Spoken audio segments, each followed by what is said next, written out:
임산부의 경우는 20에서 30mg으로 그 요구량이 배 가까이 늘어나요. 태아의 조직 및 태반 조직 형성에도 필수적이기 때문에 철분제는 꼭 드셔주시는 것이 좋아요.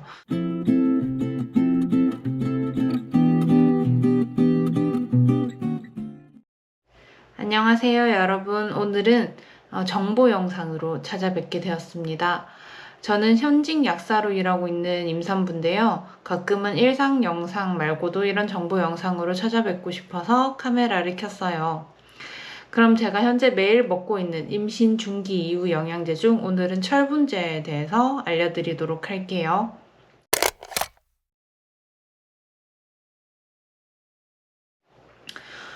철분은 익히 다들 아시리라고 생각해요. 적혈구를 구성하고 빈혈을 예방해주는 임산부 복용 필수 성분이죠. 태아의 조직 및 태반 조직 형성에도 필수적이기 때문에 철분제는 꼭 드셔주시는 것이 좋아요. 중기부터는 폭발적으로 태아와 태반이 성장하기 때문에 요구량이 훨씬 늘어나죠.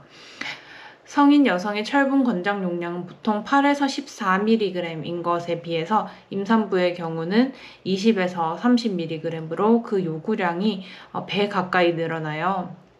그래서 보통의 경우라면 16주부터 철분제를 드시게 됩니다. 오늘은 철분제의 종류부터 용량, 복용 방법, 또 부작용에 따른 종류 선택 기준까지 설명드려 볼게요.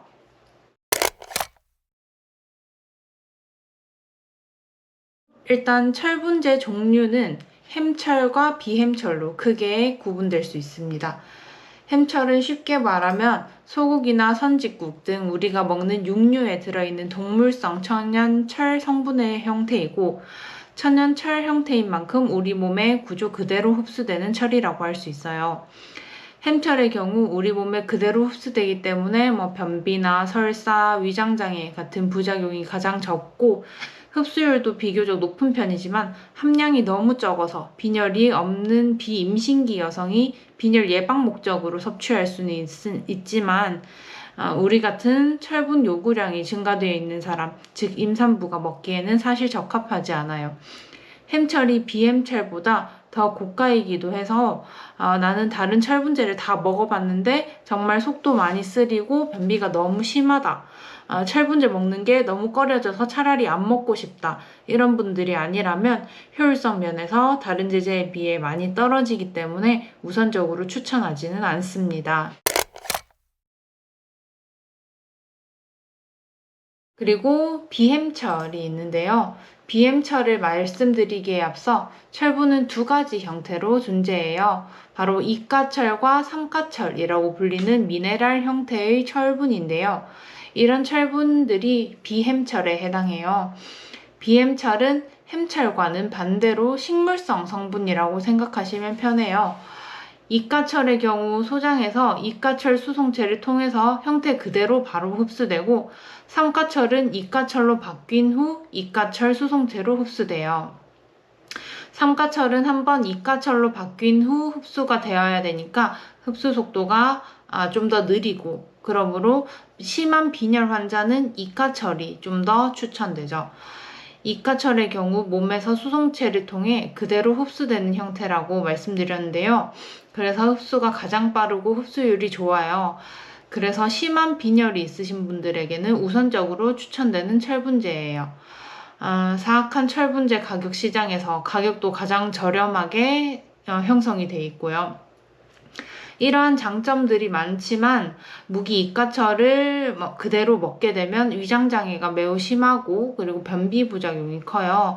그래서 이가철은 서서히 방출되는 제제로 나와서 위장장애를 낮추거나 다른 착화합물 형태로 위장장애를 개선한 제품들이 있어요. 이거는 나중에 더 자세히 말씀드릴게요. 삼가철에 대해서 말씀을 드리자면, 삼가철은 이가철로 위장에서 바뀌면서 흡수되는 형태인데, 이 과정에서 라디칼이라는 산화성 성분이 방출돼서 그 산화성 성분 때문에 위장장애가 생기게 됩니다. 그래서 산화철을 무기물 제재로는 나오지 않고 모두 착화합물이나 단백질 같은 걸 결합시켜서 위장장애를 낮춘 제형으로 나오는데, 이런 착화합물 제제나 단백질 결합제들은 앞서 말씀드린 이가철 제제들보다도 위장장애가 그래서 낮아요.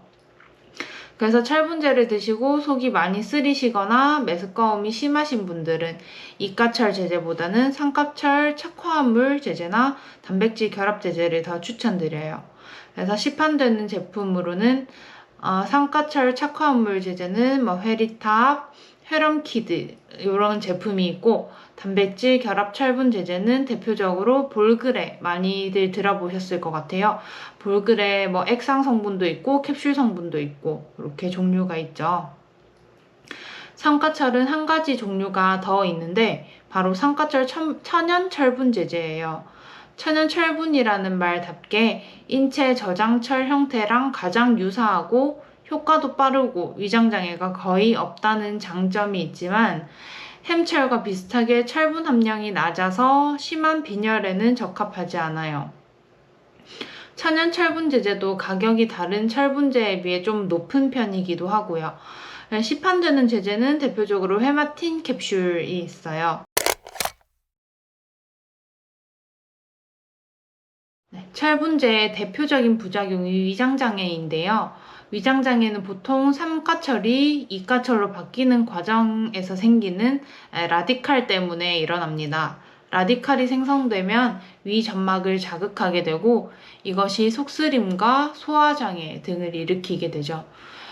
시판되는 여러 제제가 이를 보완하기 위해 노력한 제제들이 많긴 합니다만, 그래도 위장장애를 호소하시는 분들이 많아요.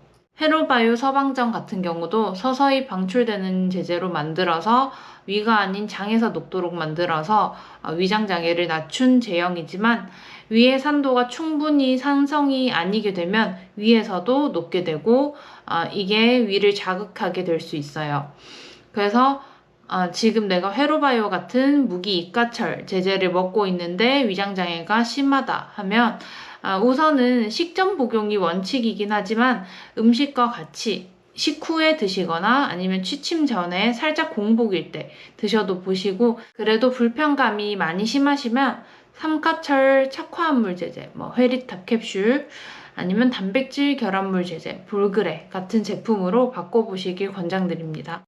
만약 이런 볼그레나 회리탑 같은 제제를 먹고 있는데 위장장애가 심하다 하시면 천연 철분 제제, 헤마틴 같은 거를 추천드릴 수 있는데, 앞서 말씀드린 것처럼 함량이 좀 낮아서 빈혈 수치를 보시고 의사 선생님이나 약사님과 상의하신 후 용량을 늘려서 드신다든지 하는 거를 추천드립니다.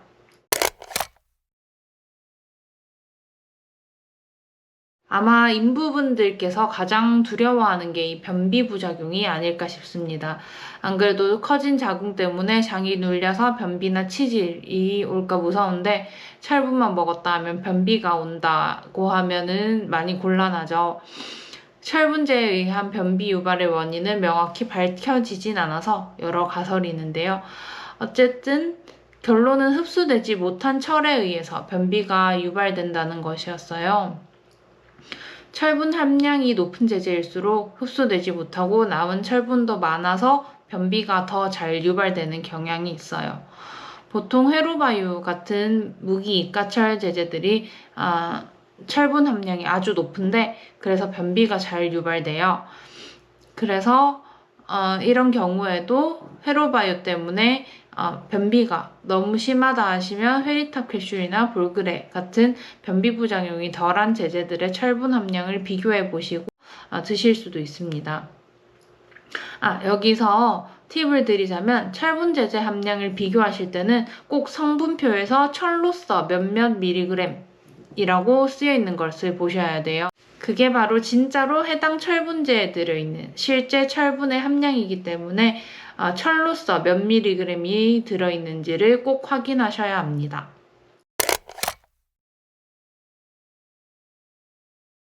철분제를 드시면 변이 검어질 수 있습니다. 이거는 미처 흡수되지 못한 철분이 대장에서 산화돼서 변 색깔을 검게 만드는 것이기 때문에 크게 걱정하지 않으셔도 됩니다.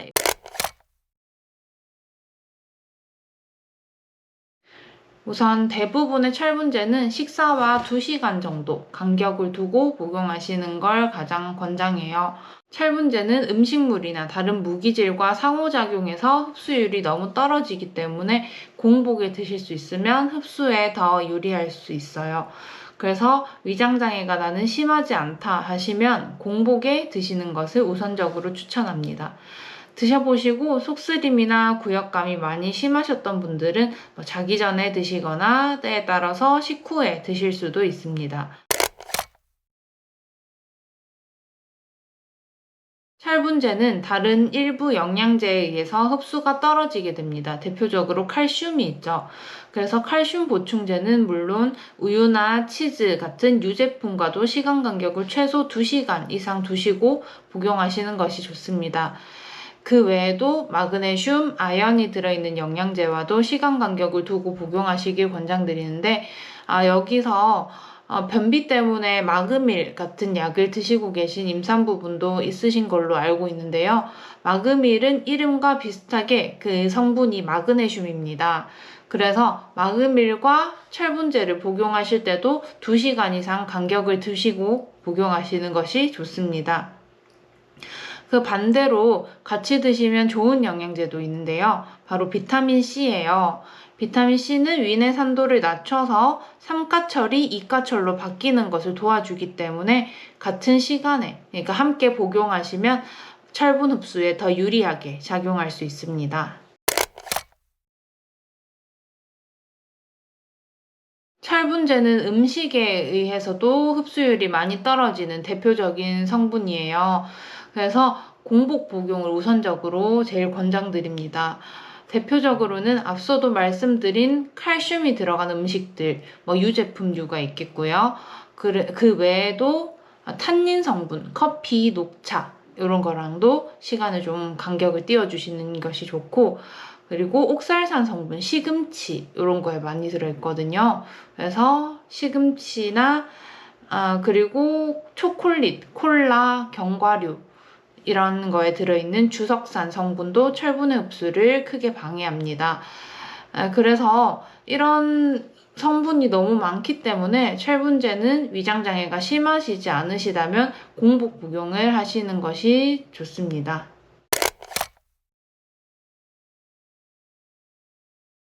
지금까지 철분제에 대해서 세세하게 알아보았는데요. 마지막으로 간단히 정리하고 추천해드리면서 영상 마무리하겠습니다.